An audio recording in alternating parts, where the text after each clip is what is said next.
এই যে মেশিনটা দেখতে পাচ্ছেন, এই মেশিনটার প্রবলেম হলো মেশিনটা একদমই কুলিং করছে না। সো চলুন এই মেশিনটা কী প্রবলেম হচ্ছে আপনাদের দেখিয়ে দিচ্ছি। এই যে দেখুন আমি উপরেরটা খুলে নিচ্ছি, কুলিং কয়েলটা আমি খুলে আপনাদের দেখাচ্ছি। এই যে দেখুন মেশিন অন আছে কিন্তু একদমই কুলিং হচ্ছে না। তার কারণ হলো এই মেশিনটায় প্রবলেম হলো চোকিং হয়ে গেছে। এই মেশিনটায় আমি আগেও কাজ করেছি। আগের কাজটা ছিল এর কম্প্রেসারটা চেঞ্জ করা। সো আমি এইটা স্যামসাংয়ের ফ্রিজ, তবুও আমি কিন্তু গোদরেজের কম্প্রেসার বসিয়ে মেশিনটাকে কাজ করেছি, আপনারা আগের ভিডিওতেই দেখেছেন। কিন্তু এইবার প্রবলেমটা হয়েছে মেশিনে একদমই ব্লকেজ হয়ে গেছে বা চোকিং হয়ে গেছে, যেটাই আপনারা বলেন না কেন। সো এই মেশিনটাকে আমি আবারও রিপেয়ার করার জন্য চলে এসেছি। সো এই যে দেখতে পাচ্ছেন এই মেশিনটা একদম যত রকমভাবে আমি ক্লিন করা সম্ভব সব আগে ক্লিন করে নেবো। সো আমি এখানে ক্লিন করার জন্য গ্যাস ইউজ করছি। গ্যাসে আমার ক্লিন করতে একটু সুবিধা হয়।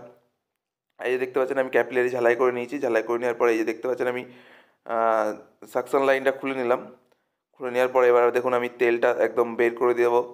এই দেখতে পাচ্ছেন কী পরিমাণে তেল জমে রয়েছে মেশিনটার ভেতরে। এবার এখানে আমি আর 410 গ্যাস ইউজ করেছি। সেই গ্যাসে আমি মেশিনটাকে ফ্লাশিং করে নিচ্ছি, যাতে মেশিনে কোনো রকম চোকিং আর না আসে। সো দেখতে পাচ্ছেন কী পরিমাণে তেল বেরাচ্ছে। এখানে এরকম আরও অনেক তেল রয়েছে। পুরো তেলটাই আমি একদম বের করে নিয়েছি। বের করে নেওয়ার পরে এই যে দেখতে পাচ্ছেন আমি এবার ফিল্টারটা অ্যাড করে দিচ্ছি বা ঝালাই করে দেবো। এ দেখুন আমি ফিল্টারটা ঝালাই করে দিচ্ছি। ঝালাই করার পর আমি ক্যাপিলারি জয়েন্ট করে যত রকম জয়েন্ট আছে আপনাদের আস্তে আস্তে এক এক করে দেখাচ্ছি, আর আমিও ঝালাই বা জয়েন্ট করছি। এ দেখুন আমার ফিল্টারটা একদম ঝালাই করা কমপ্লিট, প্লাস ক্যাপিলারি ঝালাইও করাও কমপ্লিট। এবার আমি সাকশন লাইনটা জুড়ে দেবো। সাকশনে কোনো রকম আর তেল নেই। আমি আরেকবার চেক করে দেখে নিলাম সাকশনে কোনো রকম তেল আছে বা অন্য কোনো প্রবলেম আছে কি না। এই দেখতে পাচ্ছেন আমি এবার